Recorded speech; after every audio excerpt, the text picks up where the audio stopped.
I was not to be put off in so cavalier a manner, and after we parted I sent for one of her assistants, and ordered him to load a plane with some of the cylinders and fly to the continent for the purpose of using the stuff directly against the grass.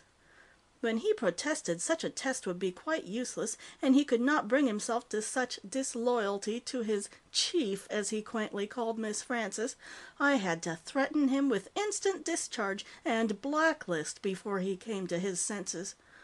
I'm sorry to say he turned out to be a completely unreliable young man, for the plane and its crew were never heard from again. A loss I felt deeply, for planes were becoming scarce in England. As a matter of fact, everything, except illegal entrants who continued to evade the authorities, was becoming scarce in England now. The stocks of petroleum, acquired from the last untouched wells and refineries, and hoarded so zealously, had been limited by the storage space available. We had a tremendous amount of food on hand. Yet, with our abnormally swollen population and the constant knowledge that the British Isles were not agriculturally self-sufficient, wartime rationing of the utmost stringency was resorted to. The people accepted their hardships, lightened by the hope given by Miss Frances's work, in turn made possible only by me.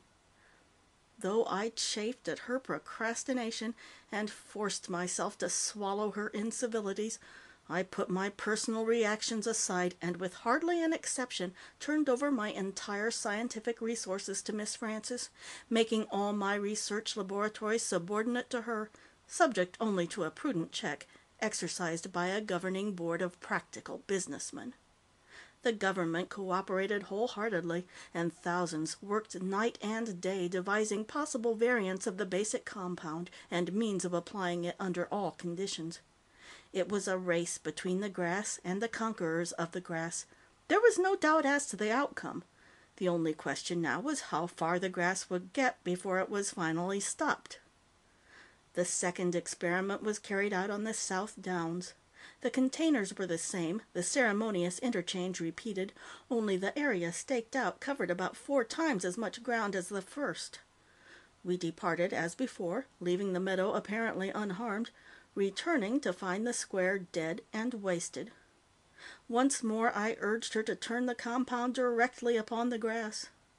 What if it isn't perfected? What harm can it do?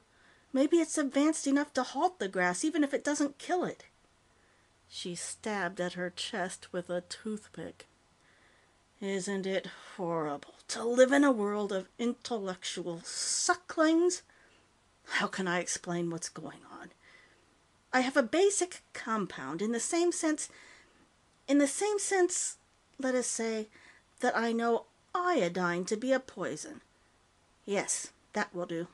If I wish to kill a man, some millionaire, and administer too little, far from acting as a poison, it will be positively beneficial. This is a miserably oversimplified analogy. Perhaps you will understand it. I was extremely dissatisfied, knowing as I did the rapidly worsening situation. The grass was in the Iberian Peninsula, in Provence, Burgundy, Lorraine, Champagne, and Holland. The people were restive, no longer appeased by the tentative promise of redemption through Miss Frances's efforts. The BBC named a date for the first attack upon the grass, contradicted itself, said sensible men would understand these matters couldn't be pinned down to hours and minutes. There were riots at Clydesdale and in South Wales, and I feared the looting of my warehouses in view of the terrible scarcity of food. It wasn't only the immediate situation which was bad, but the long-range one. Oil reserves in the United Kingdom were practically exhausted. So were non-native metals. Vital machinery needed immediate replacement. As soon as Miss Frances was ready to go into action, the strain upon our obsolescent technology and hunger-weakened manpower would be crippling. The general mood was not lightened by the clergy, professionally gloating over approaching doom, nor by the speculations of the scientists, who were now predicting an insect and aquatic world. Man, they said, could not adapt himself to the grass. This was proved to the hilt by the tragedy of the Russian armies in the last war. But insects had, fishes didn't need to, and birds, especially those who nested above the snow line, might possibly be able to.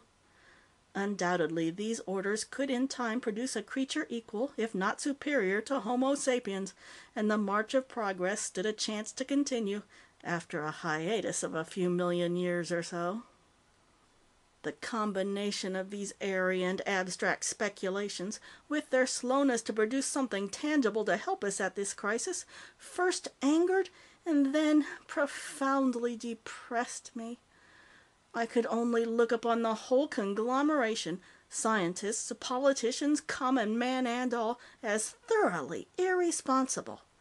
I remembered how I had applied myself diligently, toiling, planning, imagining, to reach my present position, and how a fraction of that effort, if it had been exerted by these people, could stop the grass overnight. In this frame of mind, my thoughts occupied themselves more and more with the idea I had uttered during my illness. To write a history of the grass would at least afford me an escape from the daily irritation of concerning myself exclusively with the incompetents and blunderers. Not being the type of person to undertake anything I was not prepared to finish, I thought it might be advisable to keep a journal, first to get myself in the mood for the larger work, and later to have a day-to-day account of momentous events as seen by someone uniquely connected with the grass. July 14th. Lunch at Checkers with the PM. Very gloomy. Says Miss F. may have to be nationalized. Feeble joke by Undersecretary about nationalization of women proving unsuccessful during the Bolshevik Revolution. Ignoring this, assured the PM we would get a more definite date from her during the week. Privately agreed her dilatoriness unpardonable. I shall speak to F tomorrow. Home by 5. Gardener slovenly. Signs of neglect everywhere. Called in S and gave him a good going over. Said he was doing the best he could. Sighed for the good old days. Tony Preblesham would never have shuffled like that.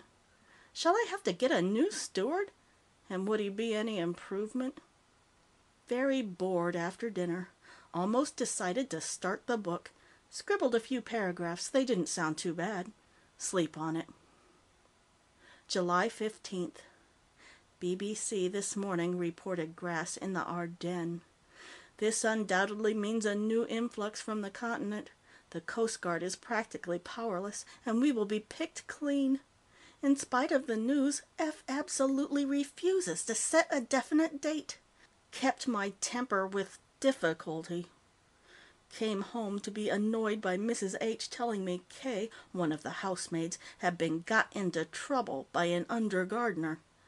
Asked Mrs. H whether or not it wasn't her function as a housekeeper to take care of such details.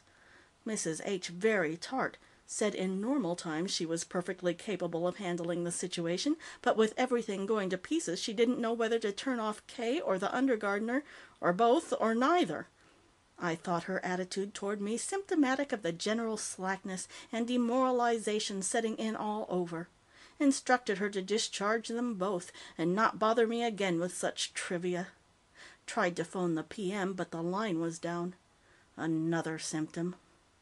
As a sort of refuge, went to the library and wrote for 4 solid hours, relating the origin of the grass. Feeling much better afterwards. Rang for Mrs. H and told her merely to give K a leave of absence, and discharge only the guilty under-gardener. I could see she didn't approve my leniency. July 16th. A maniac somehow got into the Ivies and forced his way into the library where I was writing. A horrible-looking fellow with a tortured face, he waved a pistol in front of me, ranting phrases reminiscent of old-fashioned soapbox oratory. I am not ashamed to admit nervousness, for this is not the first time my life has been threatened since attaining prominence. Happily, the madman's aim was as wild as his speech, and though he fired 4 shots, all lodged in the plaster. S, Mrs. H, and B, hearing the noise, rushed in and grabbed him. July 17th. A little upset by the episode of the would-be assassin, I decided to go up to London for the day. The library would be unusable anyway, while the walls and ceiling were being repaired.